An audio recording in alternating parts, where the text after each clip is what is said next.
Hi, I'm Chris Hardy, Hardy Seeds. We started the Rogue Valley Heritage Grains Project back in 2018, 2019, and we're working here in Southern Oregon to get seeds into the hands of growers across the valley to grow climate-resilient, nutrient-dense varieties of heritage seeds. Okay, so I'm really proud to say that we're growing this this beautiful Palestinian wheat. It's called Abu Samara, and she is the most stunning wheat that you have ever seen. And this is from my friend Vivian Sansour, the Palestine Heirloom Seed Library. We started with about a teaspoon of seed, and there are now a good amount of seeds being grown here in this valley in support of Palestinian farmers to keep those seeds alive. So I traveled far and wide for a lot of years. I was in the military and went all over the place to like 30 countries. And then I took this big trip that I went back to some of those same countries and to like 20 other countries in a 1 year abroad trip, and was fortunate to get to spend some time in Central Asia, one here in northern India in the Doon Valley, Vandana Shiva's biodiversity farm, Navdanya, and was so inspired by all of the diversity. In this seed bank right here, there are thousands of accessions of rice, of like vitamin A rich rice that they're engineering. You know, with this miracle rice, with these biotech companies are like, oh, we've got this new golden rice, we call it, and it's high vitamin A, and it's going to save night blindness in Africa and parts of India. And you know, in the meantime, I'm here looking at this golden rice, and it's like in Vandana Shiva's seed bank that she is working to get that seed into the hands of farmers all over not only India but other parts of the world. So and salt tolerant rice and drought tolerant rice, and we're working with some of these varieties of what she has here. We brought some seed back, millet, you can see sorghum, amaranth, there's so many different varieties of seeds. It just like blew my mind to be in this room here. I spent several trips in Ladakh. Ladakh is kind of the ancient culture of, it's just an ancient culture. I'll say that. It is like the most ancient culture out there because it is protected not only by the Himalayan mountain range, but by the Karakoram mountain range and the Zanskar mountain range, and they're all kind of locked in this big area of a deep valley that you have to go over 5 mountain passes that are over 18,000 feet just to get to that valley. And it doesn't really matter which way you come from, but for the most part, you can't come in from China. You can't come in over the line of control from Pakistan, from Kashmir. You must come from, say, like Delhi. You might fly to Delhi, and then you spend 5 days driving by Jeep to get up and over these big, tall mountain passes. And it's like extremely, the roads, like you're just like, holy cow, I'm gonna die. Look how, you know, it's like thousands of feet off down to the bottom. This right here is in, they call this the Rantak, and the Rantak is a flour mill, and you can't quite see, but right here is a little pivot, and there's a little stick that is activated that is bouncing on this stone down here somewhere, and that little bounce basically drops seeds into this little hole, and that hole, if you can imagine a donut, stone on top of another plate of a donut, and those two are grinding the flour as the water mill, which is down here, as they open up the floodgates and the water starts, and that mill starts spinning around really fast. And these are two pieces of stone that come together, and it doesn't heat up the flour like our modern industrial varieties, industrial design does.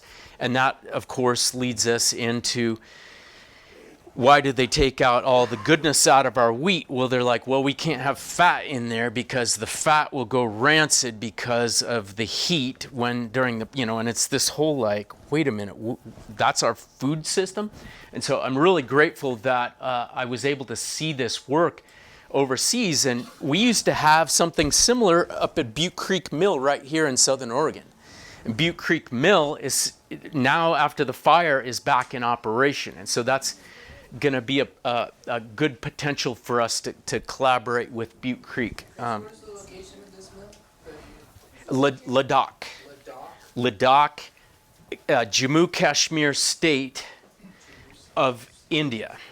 So Jammu Kashmir is actually Jammu is kind of really a bit of a sub-state, and Kashmir is a bit of a sub-state, and that forms Jammu Kashmir, or Jammu and Kashmir state.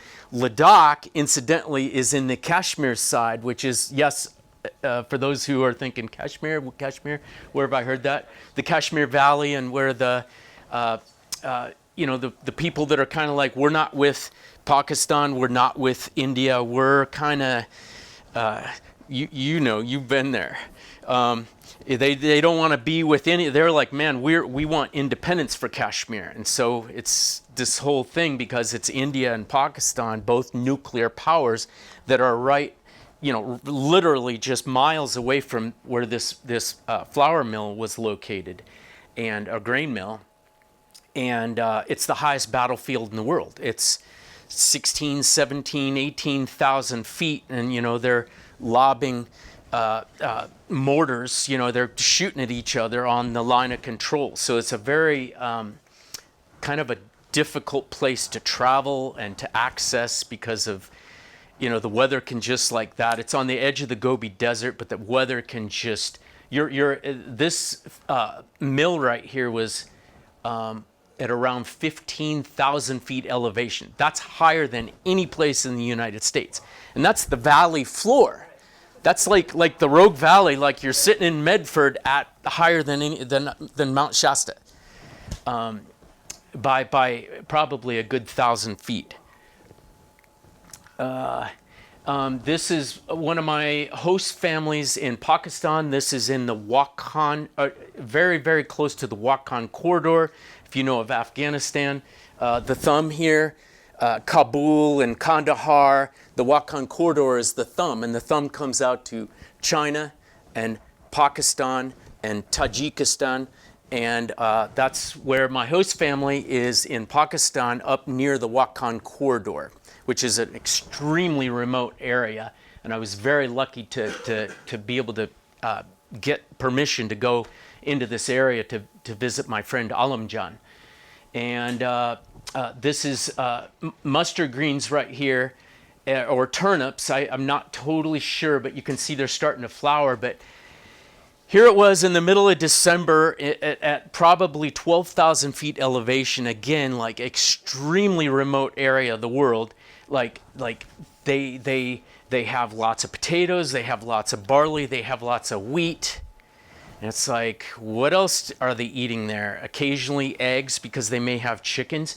A goat. You'll see sometimes yak. Yak are coming at the end of the valley here is Afghanistan, and that's the Wakhan corridor, where I traveled over into the Wakhan at some point here after this photo was taken.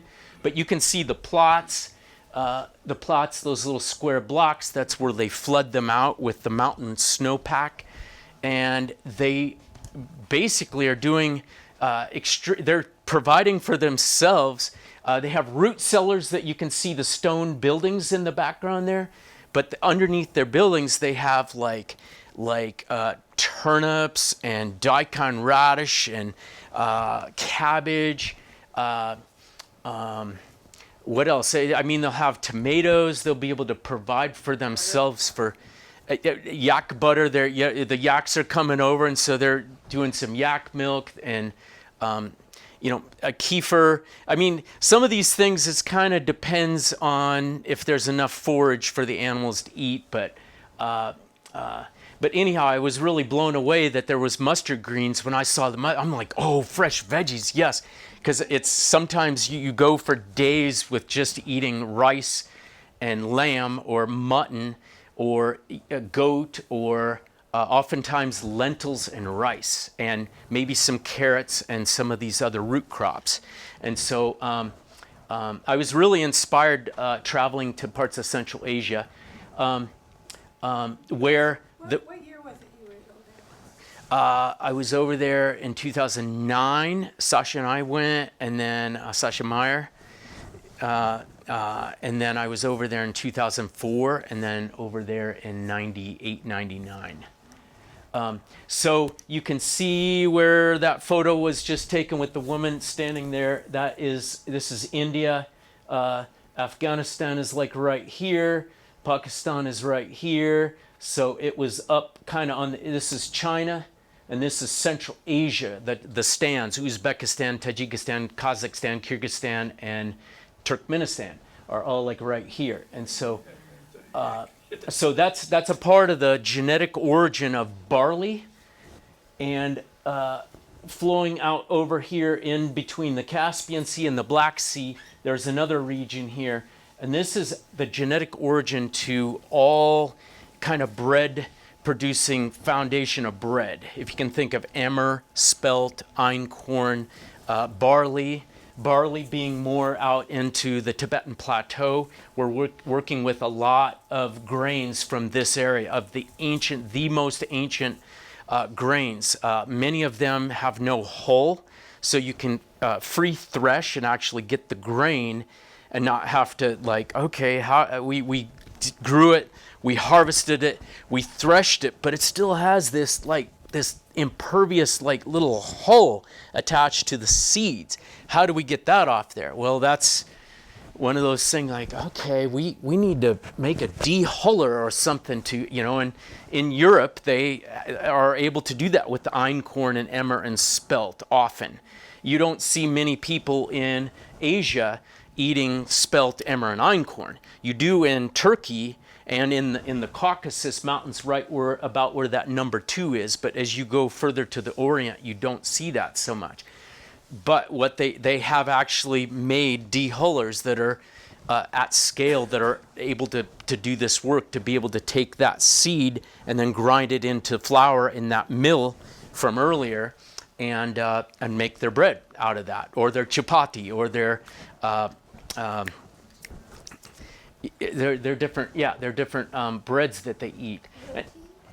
Huh? Roti? Yeah, roti. That was the word. And there's a dozen other names for all these different breads. But anyhow, we're working with a lot of the seeds from that area as well as Ethiopia. And also number 1 and number 2, we're working with a lot of chickpeas and lentils that have come from Central Asia, which is their place of origin. Scott. All of these numbers, is that where you're drawing seeds from? The numbers that are on there? Yeah, I would say we have seeds that have come from these genetic origin locations from all but the Pacific Rim, number 5 down there where Indonesia is highlighted. Or rather, that's, I think, Papua New Guinea, which, help me out here, that's a genetic origin for taro. Anyhow, there's so a lot of the millet, a lot of the sorghum come from number 4 as well as number 1 from Africa, from northern and East Africa.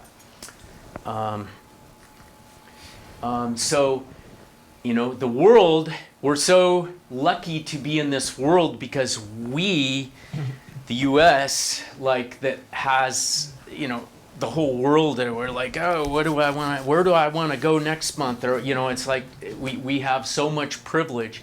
And you go to places like Peru, where I have traveled, and get to see the markets with all the diversity of the potatoes and the oca and quinoa. So much quinoa, different varieties of quinoa. This here is a cousin to the teosinte. This is a potted corn. that I saw while down in South America. They, in Peru they have so many different. In Mexico they have Oaxaca and Chiapas, so many different varieties of corn. These are some of the beans that we're working with. This was at Vandana Shiva's farm. You can see the two different varieties of sorghum are the white sorghum and the red sorghum. And there are some pulses in there. And then, so we went from having access to all this diversity. In 100 years, we saw 94% of the global food system erode to the point of where there's only 6%. Some say, oh, well, it's more like we've lost 90%. So, okay, well, maybe we have 10%.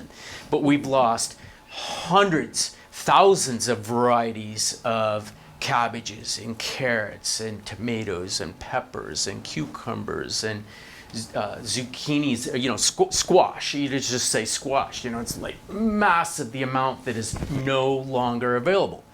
Those seeds don't really effectively exist.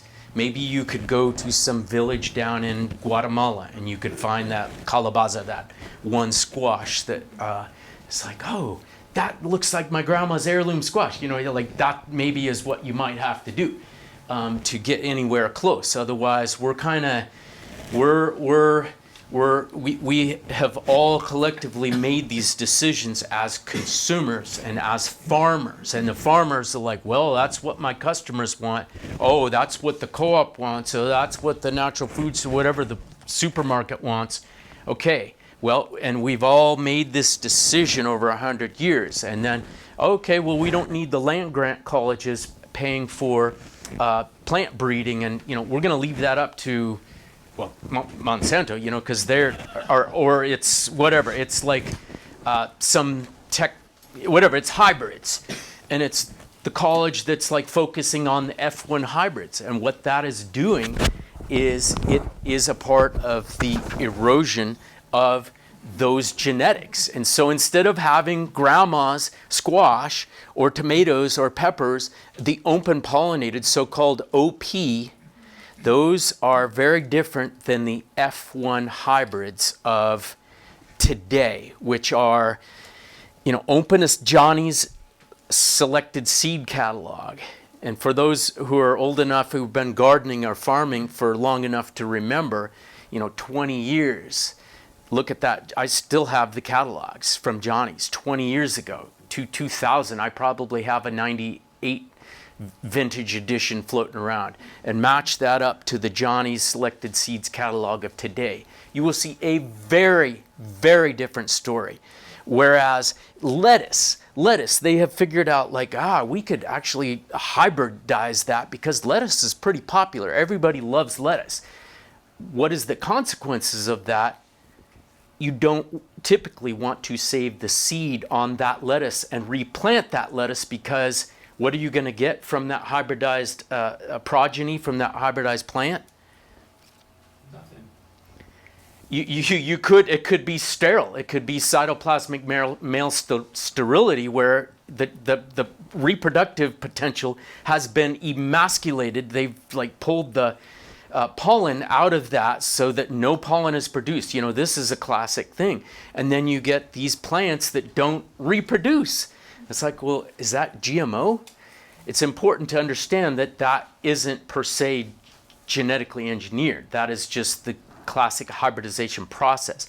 But they are now more and more and more using these where you actually chop off the end of the gene and you put another gene on there, and that gene might code for added nutrition or some value added thing. And if you think about what the modern food system is designed for, the modern food system is designed for shippability, for storability, to last weeks, so that you don't just have that lettuce in a week start to turn south. It's like somehow it's fighting the odds, and it's, oh yeah, it's still in the truck, and it's been 4 days and it's still on its way, but it's like fighting the odds, and it does it. And that's, what do you guys think happens to the nutrition? And that is why Monsanto is trying to, Monsanto, I use that loosely as a term of any biotech or some seed company. They want to take the purple out of that lettuce. They want to take the red out of that lettuce, and they want to actually own that. They want to patent that and have that for themselves, so they can say, you want that red lettuce? Come to us, because that's a nutritional lettuce. Even though, of the dozens of varieties of lettuce, I bet half of them have either deep red in our lettuces or pink or some type of rouge, and it's like, we have that already, but they seem to think that they just need to own it. So in the case of the banana, they took the seeds out, and they realized that the market, that we collectively were calling for a sweeter fruit. And so they moved to hybridizing bananas so far that, it's nothing like what used to have more fiber, that and lower sugar and a higher protein content. Now we have less protein, more sugar, no fat. There was probably fat in this little banana right down here. So were the seeds edible in the banana? The old Oh banana. yeah. Huh? The old banana. Yeah, I mean, here, who has traveled abroad and eaten a banana in another country besides the USA? How do those bananas taste? Starchier. How else? Sweet. No, that's Caribbean, sweet. they're like candy. Yeah, that's sweet. Yeah, sweet, and so that is more attributed to the bricks. They're like this big, and they're just the natural ones that just are there, just like sugar. How's the flavor besides sugar? Oh, it's not like a banana.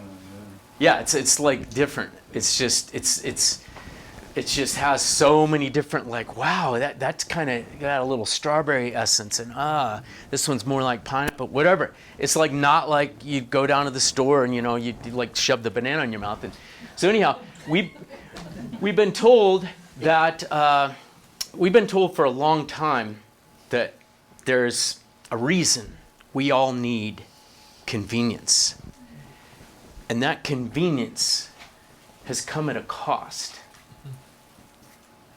Anybody remember this one? Yes.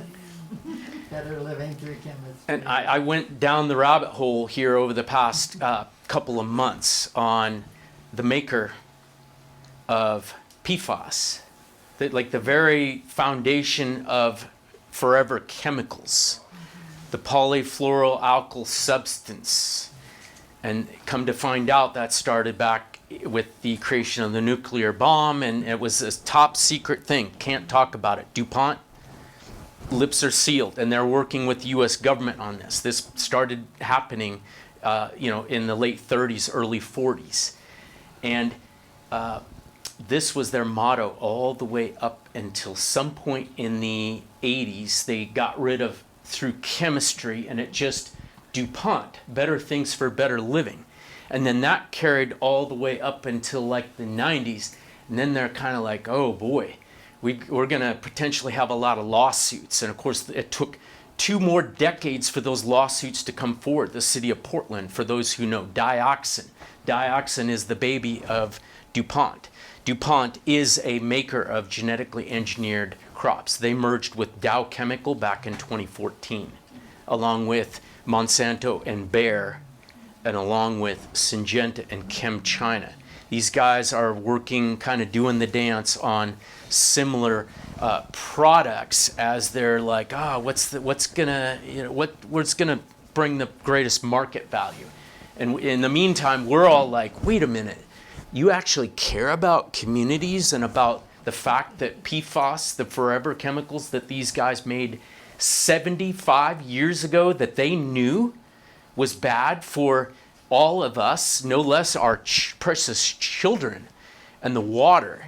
It's forever in the water once it gets in there. There is no like, oh, let's try to get that. It's like when it's in, all of our fresh water supply, it would be very difficult for everybody to have access to clean water. So this is a little bit about what I was mentioning about the control of the seeds, and where we put our faith in this system and less faith in our ability to be able to save those seeds, to be able to grow out those crops to the point to get the seeds for next year's crops, like Grandma and Grandpa used to do, like my grandma and grandpa used to do back in Iowa.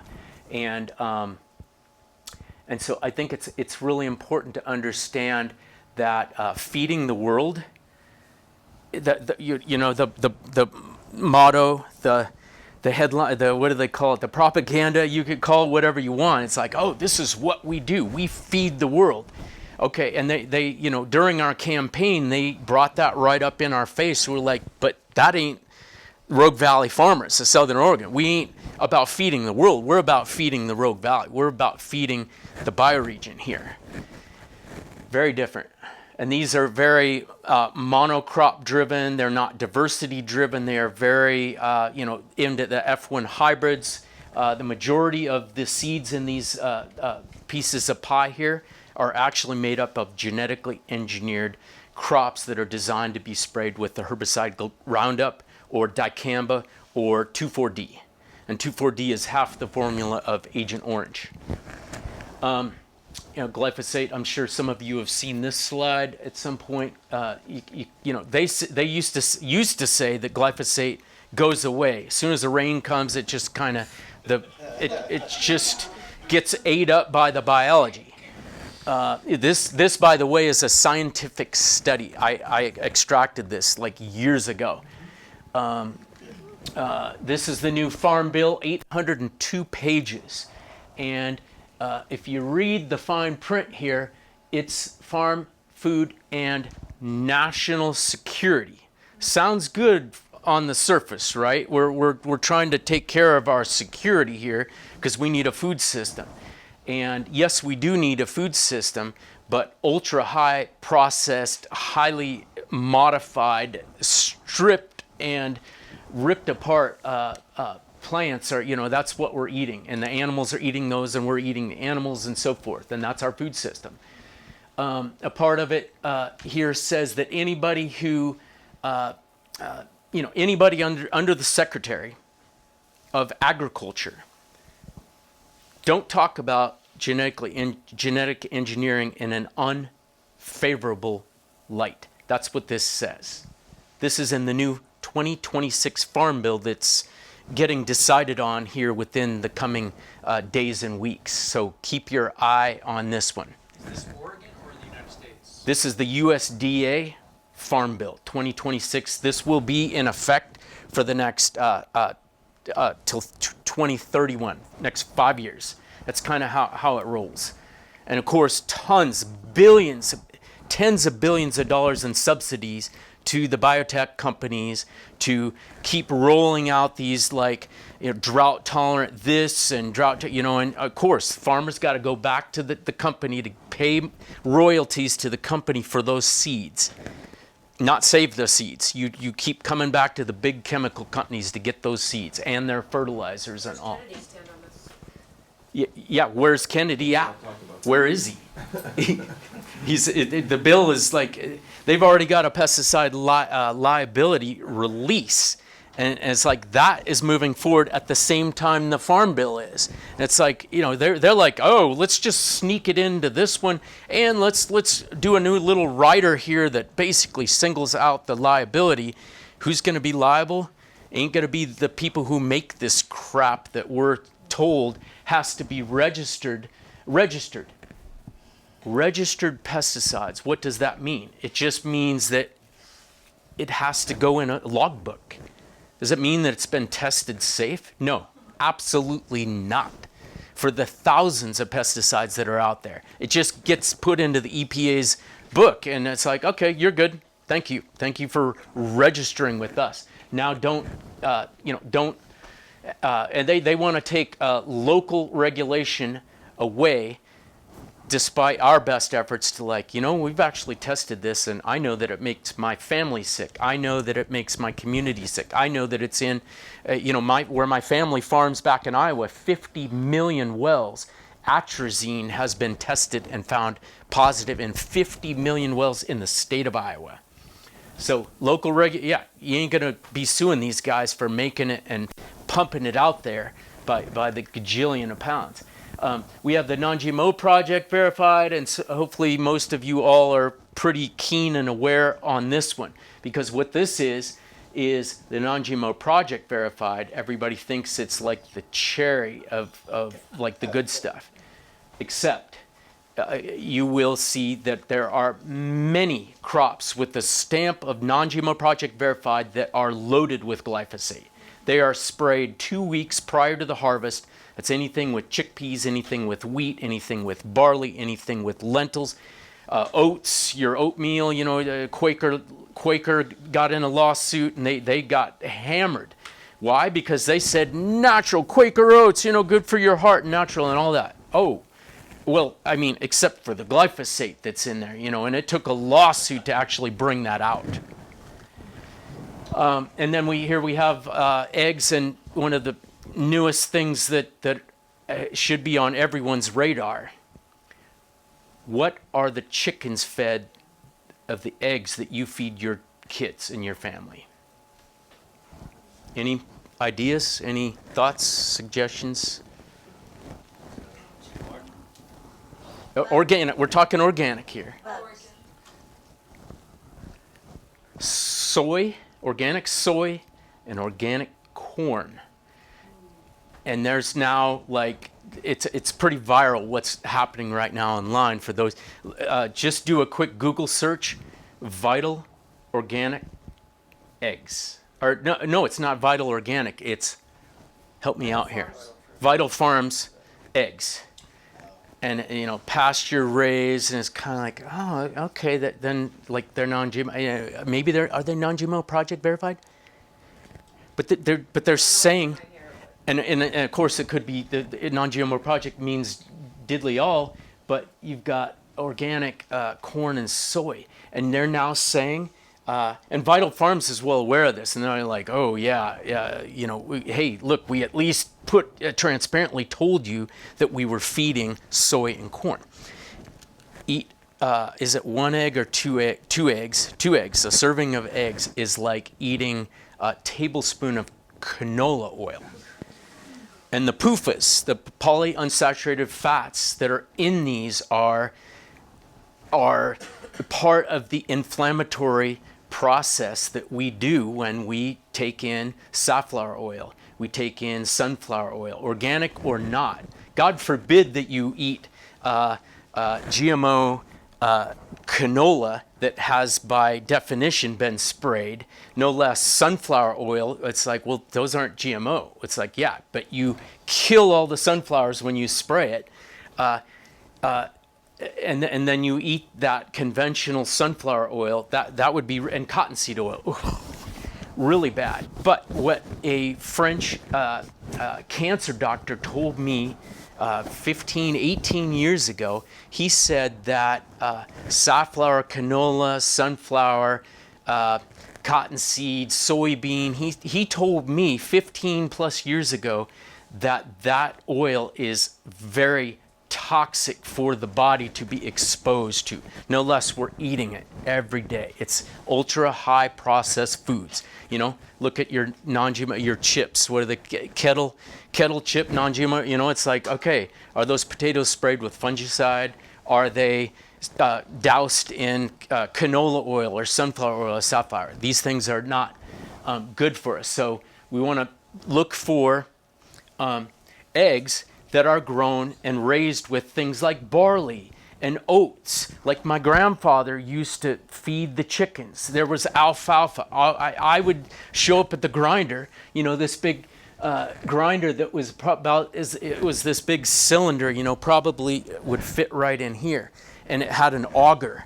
And I would go I was like, okay, let me get the alfalfa, Grandpa. And, I'd grab a big slab of alfalfa and throw it in the grinder. And then I'd get a 5-gallon bucket full of oats or 2 and dump in there. And then I would go get, corn. It was the older corn, not like the modern corn. And the oats had holes on them, and it's like the chickens are able to break all that stuff down, and it's like that is a part of whole food. That adds fiber, that adds micronutrients, that adds anti-parasitic.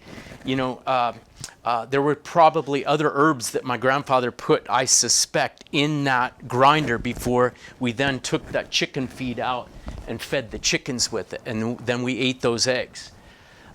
So here we're talking about basically the tipping point. I got this from Don Tipping, speaking of, and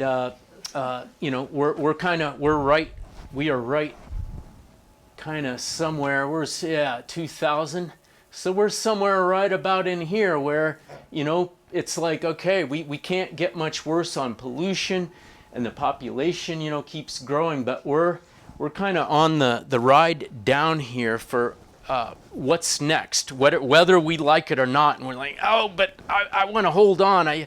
We got to feed a starving world out there. And, these are the stories that we are told. So at some point, the hemp boom came. Anybody remember the hemp boom? Yeah.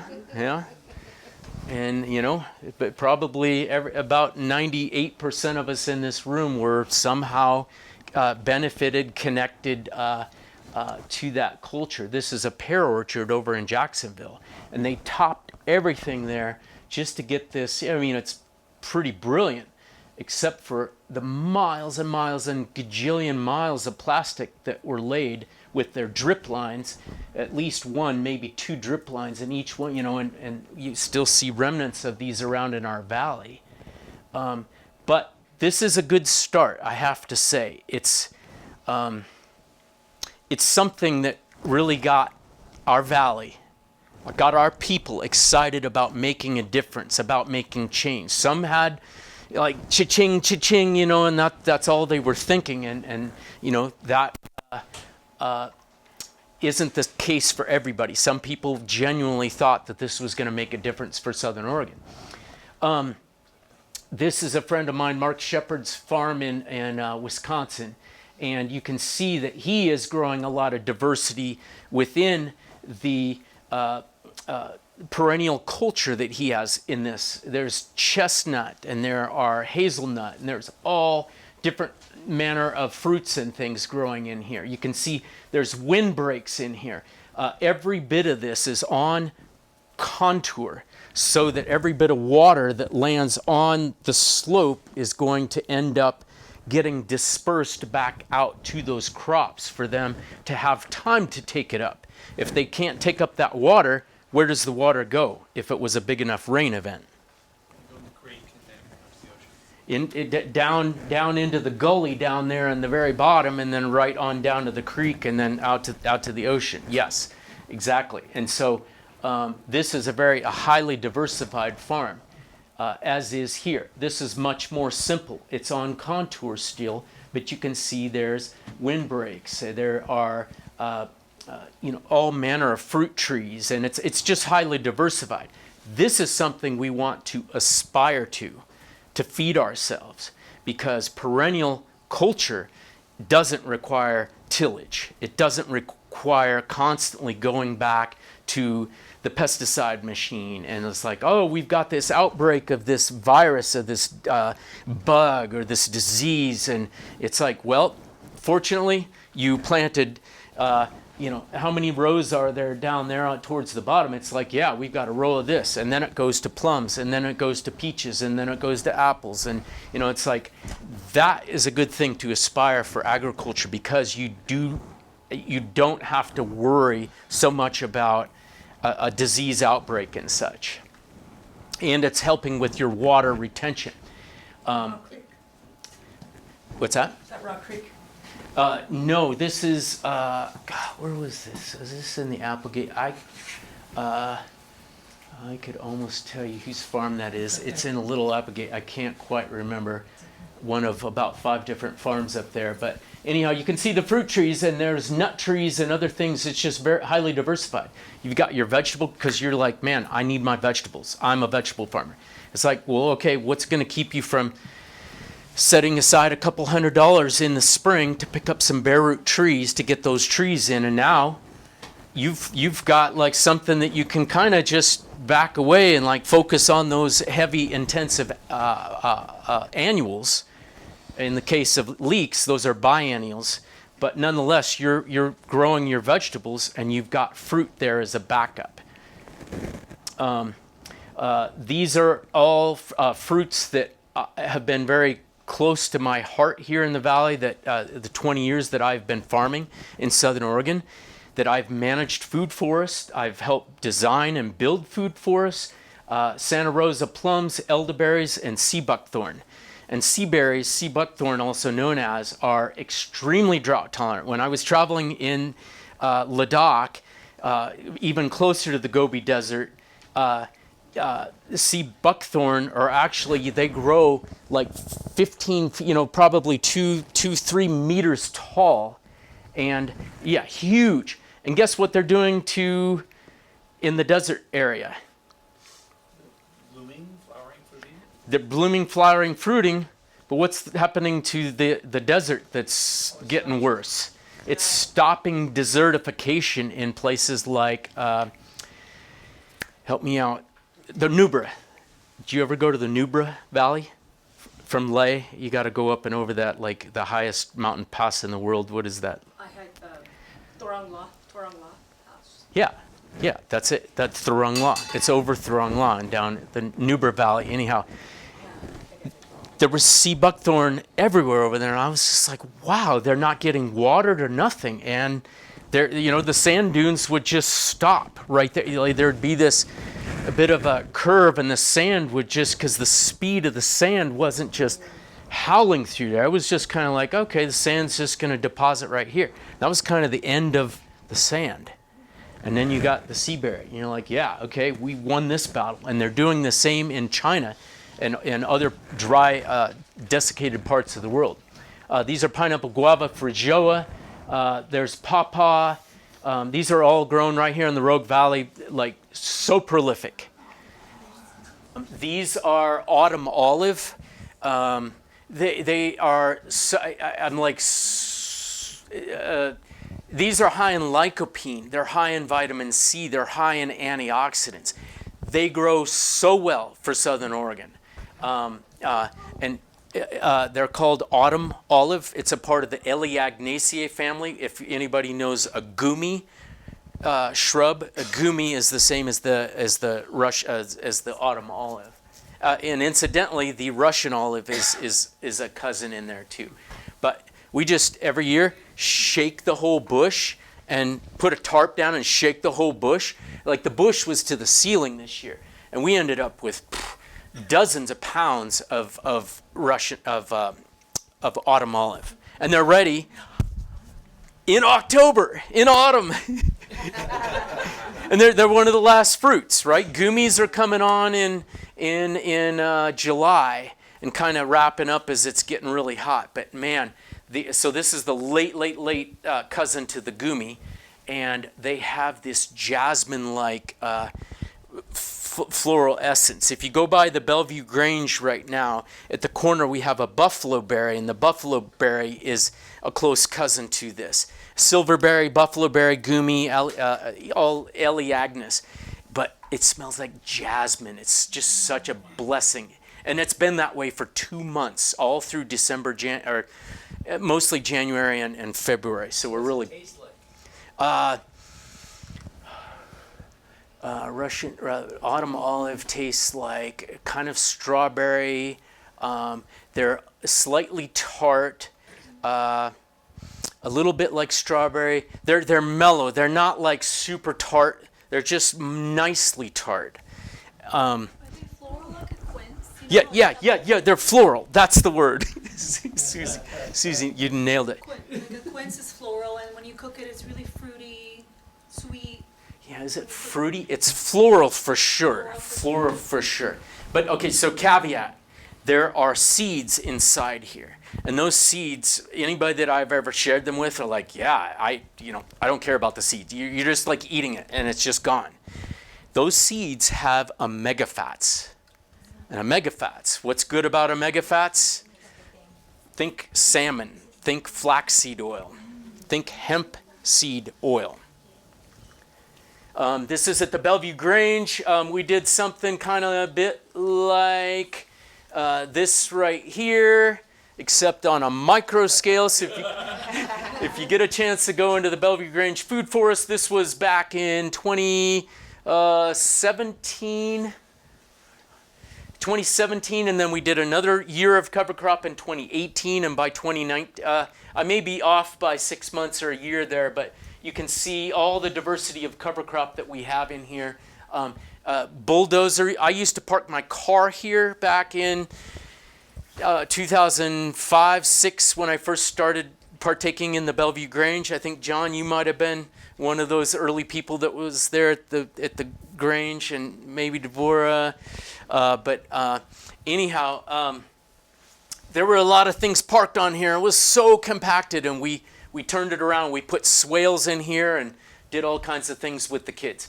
So, all that said, we ended up doing this heritage grain project, and it was kind of the start of a project with the Rocky Mountain Seed Alliance, and we were commissioned to be one of the participant growers of the Rocky Mountain Seed Alliance heritage grain trials. And so we started planting lots of varieties of barley, lots of varieties of emmer and einkorn and heritage wheat and rye, etc. Amaranth, and which I'm putting that a little bit, that came a little bit later. This was actually at the same time. That was all happening in 2018, 2019. This was at the Dunn Ranch, for those who know, south of Ashland. We did a 1 acre, highly diversified polyculture there on that 1 acre. And was it a lot of work?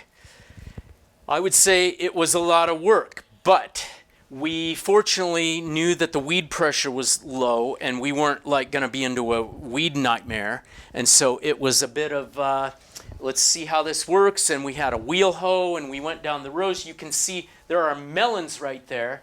Next to the right is amaranth from my friend's seed project down in Guatemala, and from Quechualum. For those of you who know, those guys down there are doing fantastic work. And then there are Russian mammoth sunflowers at the very, very edge outside. This is corn from Oaxaca right here to the left. And I'm trying to figure out what that tall stuff is. Oh, those are trees, they're poplar, kind of silver leaf poplar. But we did a lot. This is cucumbers. That is quinoa to the right, which was the most incredibly orange glow quinoa you've ever seen. You can see the amaranth that was in the previous photo. That little amaranth right here is right here. So waist high, and yeah, good luck touching the top of that amaranth. And that's, the amaranth was like on this precious land where so many horrible, atrocious things had happened through history in this valley, because it was one of the first where the indigenous cultures were, the Latgawa people of Indian Memorial and down into the valley there were horrible things. Like, this is all in the history books. If you go to the county, you can read these things. But that happened on this land. So it was such a blessing to be able to grow the Oaxacan corn from Wiley and the Red Earth descendants who had gotten that corn from Oaxaca. And then Wiley, who, if anybody remembers Wiley, who had the Jun company that had the birch beer and the Tulsi beer, and anyhow, we got that corn from, that's what most of that is behind the quinoa there. But all of these things were just so incredible. And we had to chop down all the amaranth and thresh the amaranth into bins and onto tarps. And quinoa and amaranth are a labor of love. Truly, they're not like, oh, let's go get a combine. And it's like, yeah, amaranth, kind of like, I was inspired by in India, they would thresh the rice.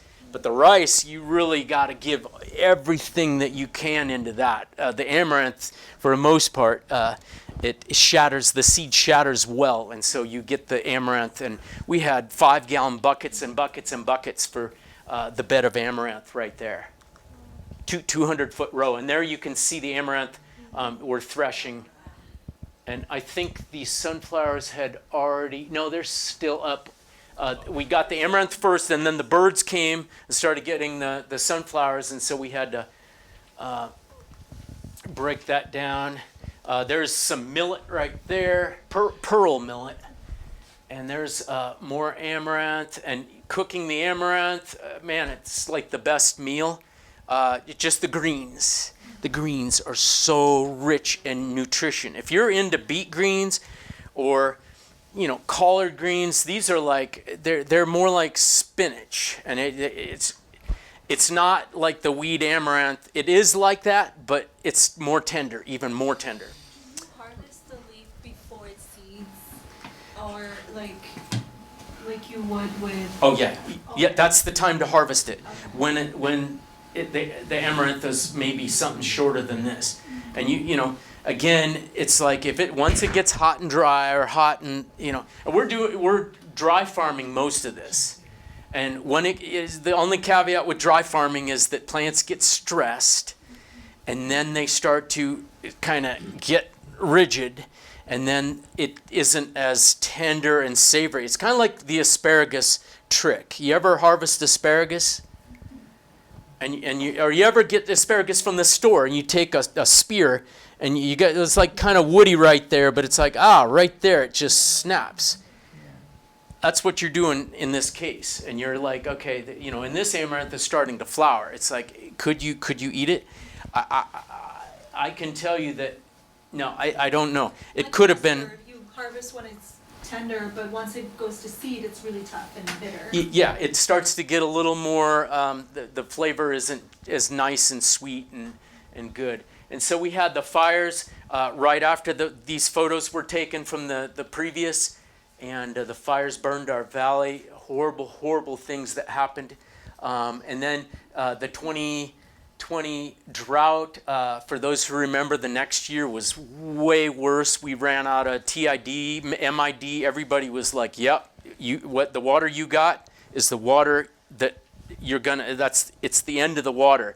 This week, July 1st, it was like June 28th, or I remember we're like, okay, maybe we'll get one more watering, and to get water on some of these crops where we needed to germinate because they had just been put in the ground 2 weeks before. We're like, well, we're not ready to dry farm yet. We got to get these things up and going. And so that was a hard lesson right there. You can see the beans. These are beans that were supposed to grow up on the corn. That is painted mountain corn. And that corn did fantastic because it was so genetically diverse. For those who know, the painted mountain was from many indigenous corns. Christensen, Christian, I can't think of his first name. Dave Christensen worked with many varieties that he had acquired from his travels with the indigenous cultures. Threw a bunch of painted mountain, threw this corn together, and had such diversity. And so we were able to save the seeds on the driest, zero irrigation, except like 1 or 2 to get it going. It had water June 15th, and then maybe one more watering. And then it was like, are you serious? And I remember July 1st or something, walking the ditch. And the ditch rider's like, hey, no, you guys' water's on. You should be getting it. And it never came. I walked up to the neighbors that was up there above the Dunn Ranch, and the ground had already expanded this much, and that water just disappeared right down into the ethers. It was gone. And I'm like, well, do we need faster water, like to get it down there, or it was just like it was gone. Would a water truck have saved in that just gap there to come and? This is the next year. This was Dunn Ranch, our second project with the Dunn Ranch. This was on 2 acres. Do you know how much water it would take to irrigate 2 acres of intensively planted crops? On a dry More year. than you got.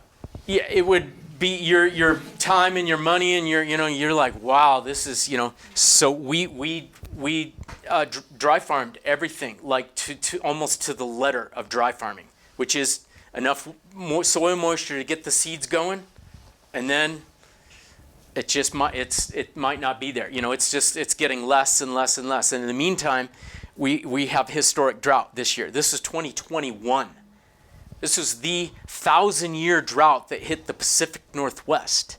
And we did this. And we saved these seeds. These melons right here, we planted about 2 miles of melons.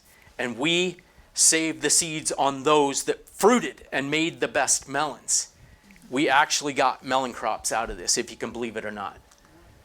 That was butternut squash. We had a very diverse land race that we had varieties. You can see some of the, that's mustard in the background there. I didn't take any. That's our quinoa. We had about a half a mile of rows of quinoa, and most of the quinoa didn't make it. But we saved seeds on that quinoa. Of so much quinoa, but the bugs came in. It was like locusts came in and started eating everything. It was terrible. And So do the seeds from that make it more strong? They make it more tolerant in the future? absolutely, you're breeding for drought tolerance. There is no better way. Roll up those sleeves, baby, and just get out there and plant. Get it germinated. Maybe irrigate it one more, and then walk away. And like what you get at the end of the summer is like it's the labor of love. You're trying to make a difference and in the seeds that you plant, and that is the best way to do it. That painted mountain corn, that quinoa, all of it. And so so dry farming, basically we are doing dry farming here in Oregon, in this part of the state, which is less than 20 inches. For those of you who might not know, we actually get anywhere, for that 2021 year, we had 16 inches of rain. So that would bump one up into the dry land farming category, not the dry farm category. And so that's basically like, yeah, man, you're in the desert. We were in the desert here in 2021. At least, I can tell you, there's been more times when we've had less than 20 inches. Oh, shoot.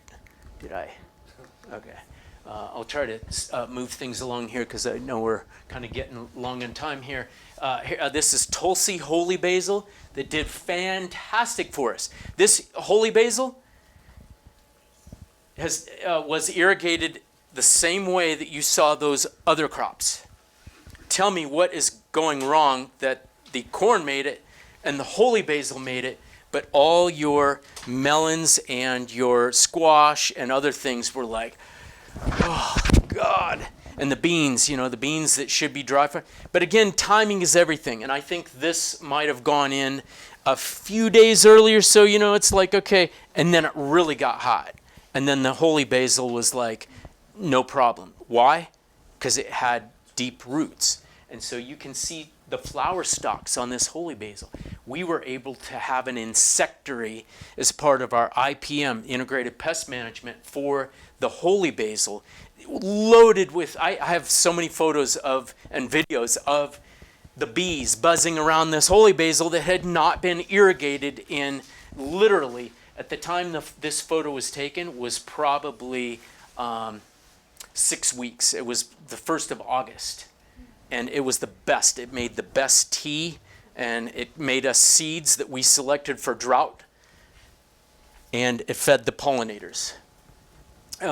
So here's our, this is year 2, year 3 of the heritage grains.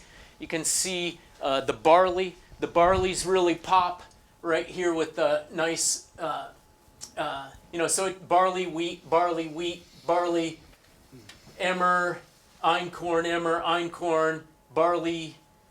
Let's see here, wheat, barley, wheat, barley, wheat, barley. You know, and we kind of just repeated that throughout. That's a little less than a quarter of an acre plot there, and these are 10-foot beds, and they require about a teaspoon of seed, and that teaspoon of seed is the most precious seed that comes from gene banks. It came from the Rocky Mountain Seed Alliance, who had precious little, and like, okay, make sure that you send us some seed back so that we can keep this library.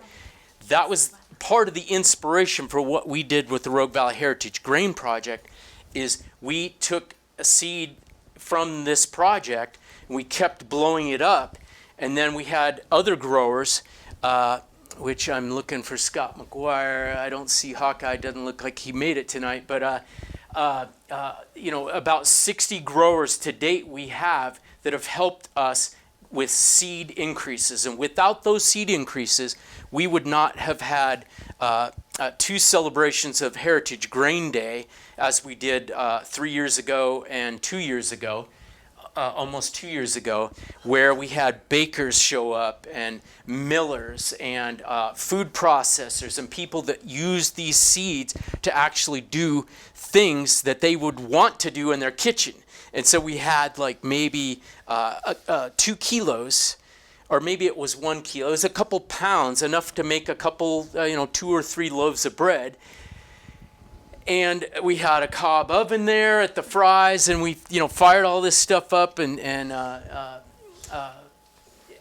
then people got to show up and actually taste it. They actually got to eat einkorn bread or pastries or pasole or beans that were from Oaxaca that were very, very drought tolerant. They had so much ability to grow on such little amounts of water. None of these crops to date, of all this variety of over 200 varieties of just grain alone, have ever been irrigated, at least on our plots. Some of the other growers are kind of like, yeah, man, I didn't really get mine in until late March. Like, is there any harm in putting some irrigation water? I'm like, if you want, you probably don't need to irrigate, but if you feel like you must in the soil, and they're going into flower, maybe you want to do that. But we have planted in October, November, December every year since 2018. And what that allows us to do is it allows us to grow, in some cases, our rye is to the ceiling there. I cannot touch how tall the rye is. And 25-mile-an-hour windstorm that destroyed our black oak, for those who know of the tire swing down an Eagle Mill Farm, where the Rogue Valley Farm to School program used to be, north of Ashland. That big black oak that got destroyed in that windstorm, our nearly 9-foot tall rye, did not blow over. This is almost a quarter-acre block of rye was still standing. We were able to get it harvested, and this is rice. We are working with upland rice.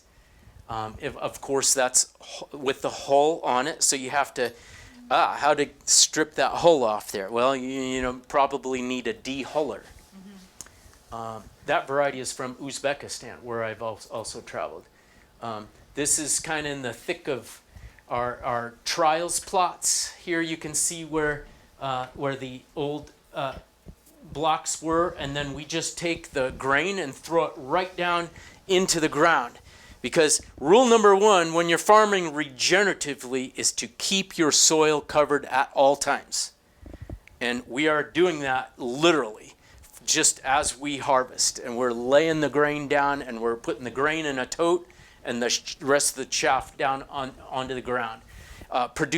These heritage grains produce at least 30% more biomass than modern conventional and organic varieties do. So if you're thinking, come on, nutrition's important, but give me another reason. Okay, drought.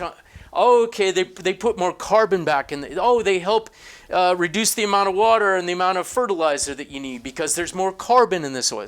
Carbon is the food for the soil, and that's what we want to do with our heritage grains that we grow. This is sorghum harvest. That is, I believe, no, that's emmer. So you can see here what modern varieties have done. What modern technology has enabled us to do is pull the bran out, get rid of that, feed that to animals. Oh, okay, you're going to put it in the bulk bin at the co-op and, I need some more bran. I've been having troubles with my BMs in the morning and, whatever. It's like it's not in your bread. And the wheat germ, it's not there either. Where's that? It's like post wheat or whatever. Grandma's like, like, hey, Chris, you need your the tablespoon of wheat germ. It's like that was in the when was that? That was in the 80s, and they had already, the modern food system had already done this deal, and it was the path, the wrong path. It was the path that we took collectively to make our food last longer because the fat is in the germ. And if you get rid of the germ, your flour will last Years. Yeah, pretty much 2 years. But and if you're grinding you want to eat that flour within a couple months, and that's why the Rantak in Ladakh, that flour mill, they had, it was just cranking out. People need to eat.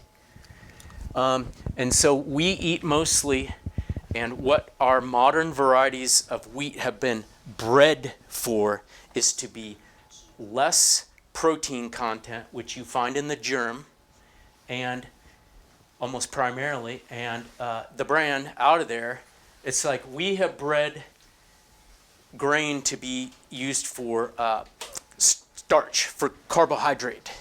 And that carbohydrate comes with it a consequence, and that consequence is higher GI, the glycemic index. Yeah, I'm not talking about the gastrointestinal. We're talking the other GI, and the glycemic index. And where are we today? What is it? 30% obesity in the United States. Something like 1 in 3 kids are clinically obese. That's their children, and then what happens to the adults? Well, that's how I ate like that as a kid. Yeah, it's going to probably be an entire life. Einkorn and emmer, these grains contain 30+% more protein. Protein, very important. So this is we're using we're mulching. Garlic is planted here, I believe. No, this is our heritage grain, but we have the mulch that carries over. We have a dibbler that we don't need to disturb the soil as much at the farm. You can see lentils planted right down here between the wheat.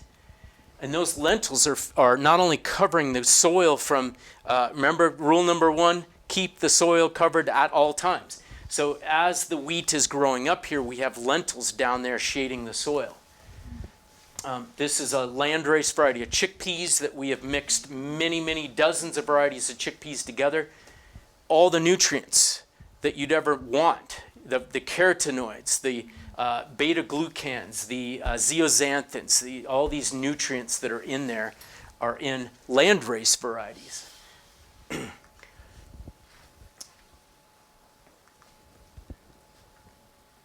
It's Iraqi durum we're working with.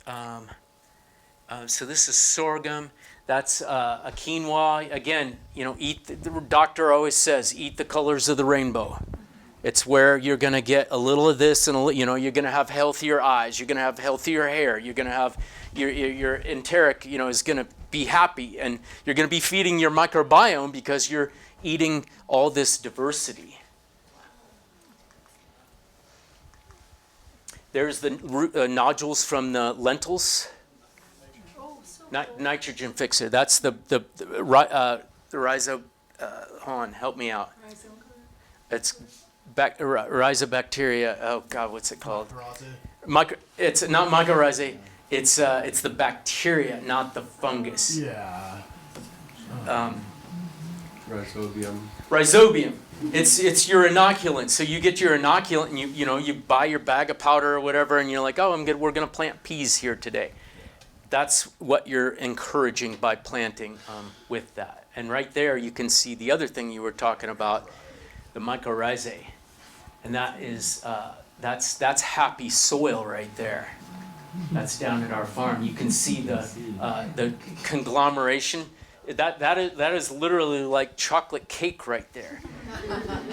And that's what, Dr. Elaine Ingham, who just passed here on the 17th of the month here, just not too many days ago, she inspired in me this work. And this work right here is how to till our soil less, how to encourage the microbial life, because the life helps you build this chocolate cake structure that you want. When you break that, you go to stick a shovel in there. Hopefully you're not in there too much working it up, but if you need to dig in there, that's, I think we might have been digging horseradish at this point, but I was like, wow, look at that structure. And that's what the worms, that's what the arthropods, that's what the microarthropods and the paramecium and all these things are like. One is food for the next, is food for the next, and that is the soil food web. And that really gives you closer to results like this. These are some of our growers. Some of you may recognize Steve Fry in there, or Acacia at Farrell Farm, Scott McGuire. A bunch of amazing people that are just like, their hearts are in it and they want to bring about some change, at least in their gardens or on their farms. And the Fries are now right there, front and top center. That's Steve Fry standing in about 2 acres of barley and wheat. Yes? I have a question. All of this is very new to me, and I want to support the movement. I know about the Fry family farms.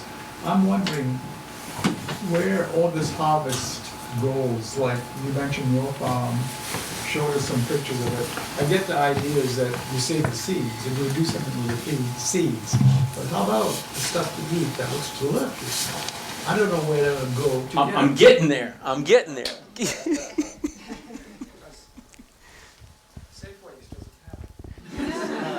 That's right. Safeway is not going to have heritage, nothing. The co-op is hit and miss, and sometimes they'll have naked barleys. Shopping cart has some options for some of these grains, but I don't know how Farmers market. local they are. Definitely farmers market. Farmers market, yeah, it's kind of hit and miss, and maybe they'll get a supplier at shopping cart or the co-op, and then you'd be like, oh wow, that's Tibetan purple. It's like purple barley, and so you can, and they do have spelt at the co-op. They have emmer oftentimes, or einkorn, but as far as like locally produced, If you shop at Eagle Mills, at the Eagle Point Mill. Butte Creek Mill. They do try to have a lot of local grain there. And you can Sounds shop like it'll local. miss. Yeah, it's hit and miss, and Butte Creek, we're trying to get them onto the heritage grains, but it's a scaling up that we need machines. We need better machines that are gonna, because otherwise we're kind of on a quarter acre. How do we, non-farmers, right? I'm not a farmer, as you can see. How do we get to know that something's going to pop up at the food co-op, for example? Because it seems, as I said, it's so hit and miss. How can I support this? You gotta hunt. Yeah, give me a second. I think that slide is up on here. This is high anthocyanin purple barley. And we've been growing this since 2019. I have to say this is one of my most favorite of all to grow because it's so iridescent purple. I can already I put my hands on it and I'm just feeling the energy flow. I'm like, yeah, that's the stuff I want to put in my body, and that's what I want to feed my community. Yeah, well, hit me up and I'll lay some on you, and you buy a machine for them. So this is Tibetan black barley, and this is It's literally charcoal black. You know, it looks like dirt. You think it's bad to eat it? What's that? Good for your kidneys. It's like it's got to have something good. There's got to be some goodness in this. And if you look at the numbers and look at what purple barley, it's like that right there is anthocyanin, which is an anti-cancer. It is an antioxidant. It's really good for you. Loaded with antioxidants, this barley. This is at our Heritage Grain Day. I'm just going to fly for the sake of time here because we're kind of running short on time. Georgian winter bread, again, Ladakh. There's Ladakh. That's some of the seed that came from one of the villages that I visited, from Takmachik village on the Indus River in Jammu Kashmir and Ladakh. Ukrainian wheat, Georgian winter bread. These are all very, very old varieties of heritage grains. That's a rye bread right there on the lower. All that is rye bread. They're cutting up rye. That was from Estonia. It's called. I'll think of it here if anybody wants to know. Those are einkorn cookies. So everybody got to taste all of these at the Heritage Grain Day. And everybody made notes like, oh, wow, that cake was made with sorghum. Here's what I thought about it. And, and people commented, and it was such a fun work. Pan-fried cornbread. It was so good, from Shawnee Fire Flint corn. Red, like the deepest red corn. Did you get to try some of that? No, but I think,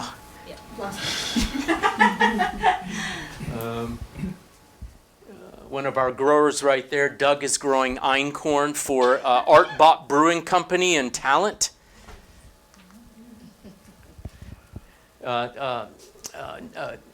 Noel is one of our growers too. Processing bicycle thresher.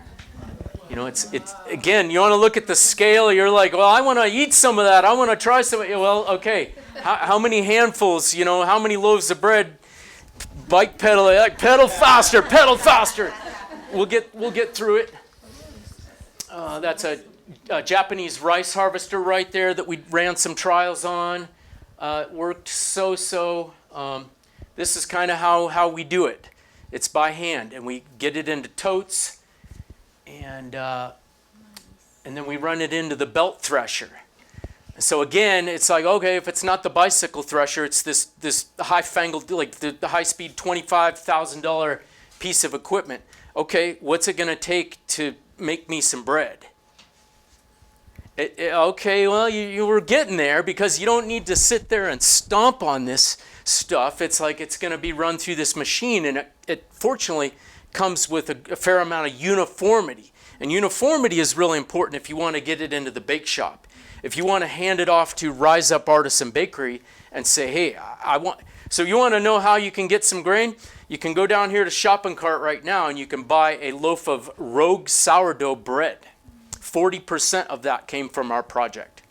Here. So we had a gas-powered motor built onto this. That took a lot of trial and error, and boy, we finally got it dialed. My friend Tom, who's in the hat right there in the center, really grateful for his support, and for Danny. Danny, we wouldn't have been able to pull off all these years doing this work without Danny Gregg there at the crutches, and Tom helped put a safety switch. You can see him operating that safety switch.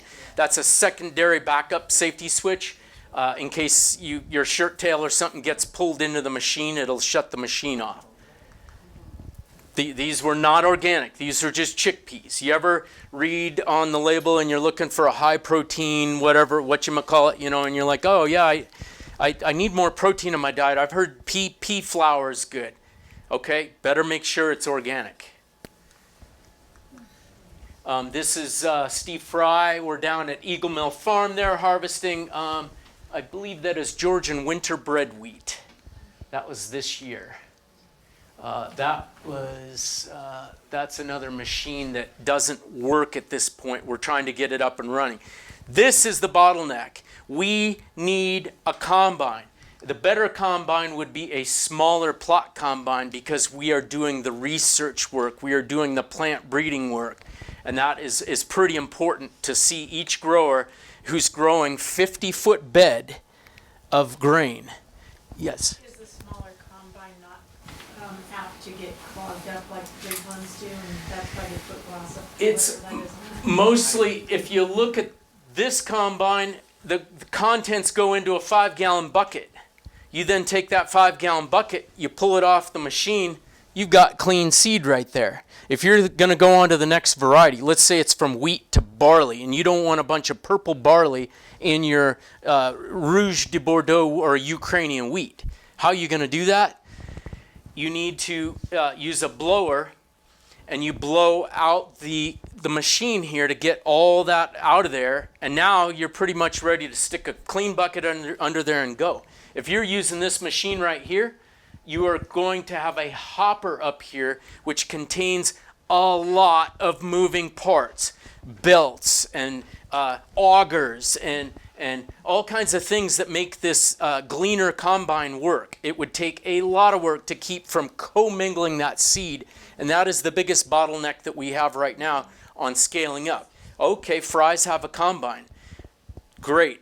What's it take to get that combine clean before you run the next batch? It's impossible. I've been up in I don't think I have a photo of Steve Fry up with a backpack sprayer, a backpack blower, blowing this combine out after harvest.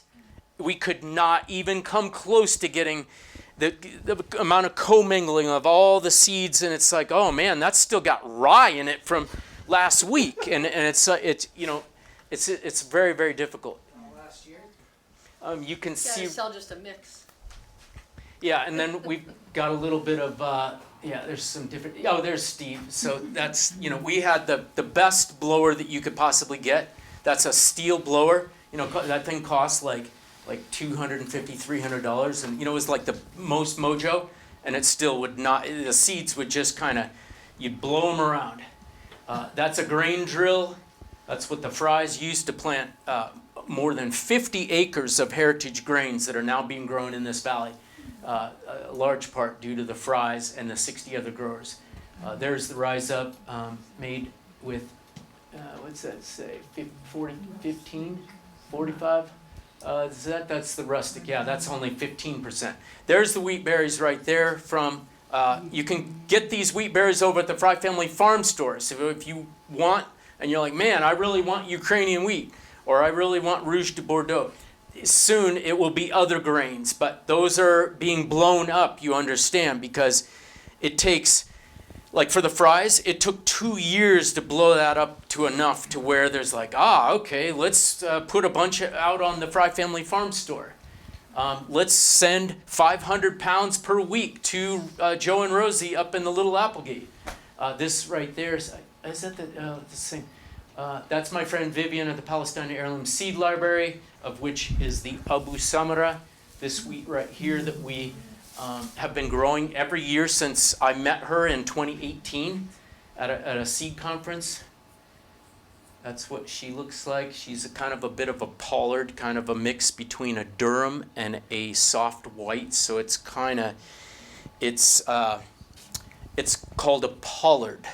Not a pasta wheat, not a bread wheat, but a pretty much will do everything for you wheat.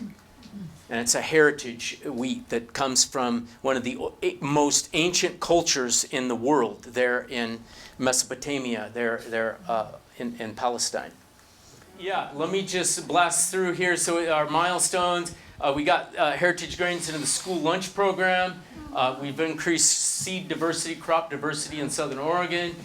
We've worked with the Milper Project at the Eagle Mill Farm to get some of the seeds that we have received from Grandma Flor de Mayo's seed bank down in Estancia, New Mexico, and in Guatemala, among other places, to bring back indigenous and heritage varieties. Let's see here, what else? We now have more than probably close to 100,000 pounds of heritage grains that have been grown in this valley. But again, the last couple years have been blowing up that seed, so this year's harvest there will be a lot more on the shelves of Ukrainian wheat, at the fries at least. As far as me, I don't know, it's a bit mixed because we're trying to increase the seeds because that is the biggest problem we have. You cannot go to the internet to get these seeds. And then we also got, I should mention, we got a grain mill from France with a grant. We got a sifter and a dehuller, and that is going to allow everybody to get their mojo fix on heritage grains of all varieties. And that is including spelt, the hulled grain, and some of the ancient wheats that we're working with, and einkorn and emmer that have hulls. So I'm really excited that we got that USDA grant finally after being on hold for months. But we did have another grant that was canceled in 2025 that was really difficult for us to take. But otherwise, I think we're kind of ready for any questions that folks have. What was that last thing it was the RMSA bill, what was that about? At the very last The last slide. Bill. Oh, yeah, that's Bill and Leanne. Bill McDormand and Leanne Hill. They're part of the Rocky Mountain Seed Alliance, and they really helped us. They unfortunately no longer exist, and so if you're like, okay, well, who's going to be continuing the work of heritage grains for America, for the United States?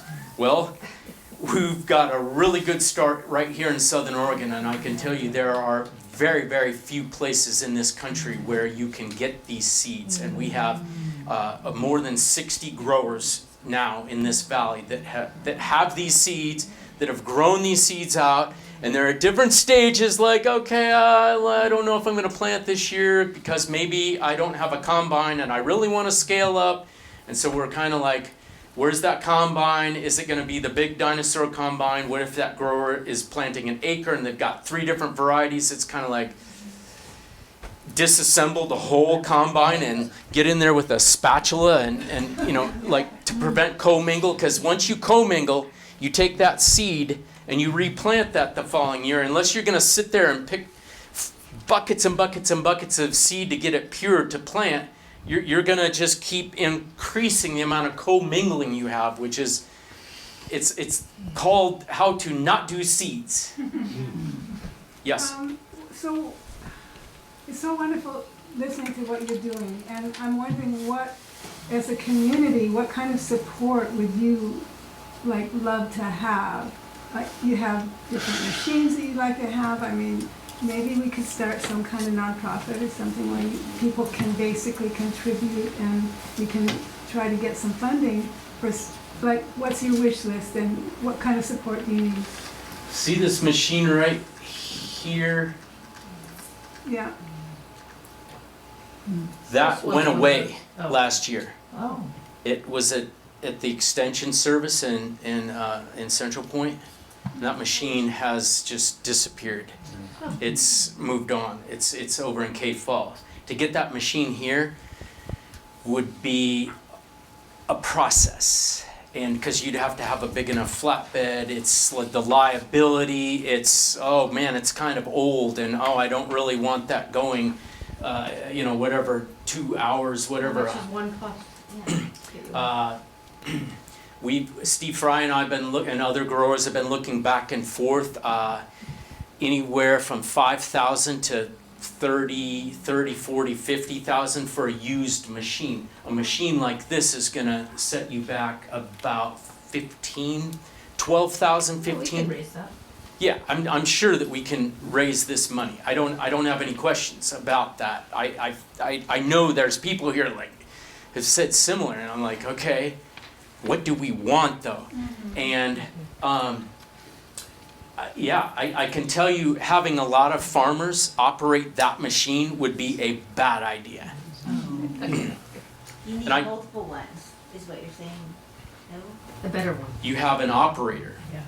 And I've been affirmed talking to mentors all across the country about this over and over, that it's like, yeah, the vision was initially like, oh, we'll have a tool share and everybody will be able to use this machine, and then it's like, how's that look? Goes around and does it at each farm. Somebody would be provided service, and again, you would need the seed person, the seed woman, the seed guy, somebody who's really into details about the seeds, because if you got some commingle or whatever, you got some noxious wheat, it's like your eyes have to be laser focused on that. So it's but there are people in this valley that can do this, and Steve and I have been doing this for 2 years, and now 2026 is like, what's going to happen? We're going to be planting almost 1 acre of 3 varieties of completely obscure varieties of chickpeas that a local natural food store wants to use our chickpeas. And so we're excited about that, and it's kind of like, the plot combine, we don't have it.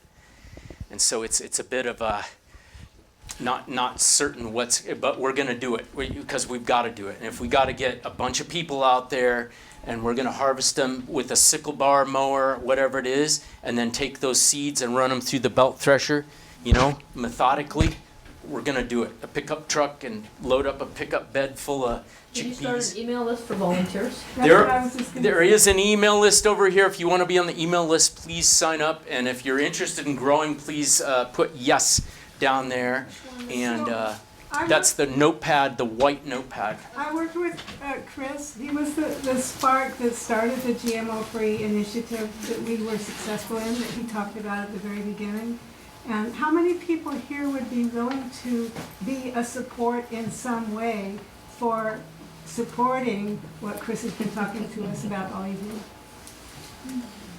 So maybe just put your name on the list, and then I'll talk with Chris and we'll see if we can light the fire. I think the fire's been lit. It's been lit, so we can see if we can fan the flames. Yes. You have the same people doing it all the time. You always use more help. You could use more help. More help. Support, more hands. Yeah, I mean, there's that. There's on the ground hands. More money. Yeah, I mean, equipment, it's all like, okay, where are we going? But right now we're kind of like, okay, don't have enough seed. How do we get, 60 growers growing, here's a pound, here's a pound, here's a pound. Not a teaspoon like we started with back in 2018. It's like, no, that's a pound. What can you do with a pound of wheat? You can plant easily a quarter acre of ground. What's a quarter acre going to get you? Give it the second year. Quarter acre will get you 10 acres. 10 acres. How many pounds per acre? At least 1,000 pounds per acre.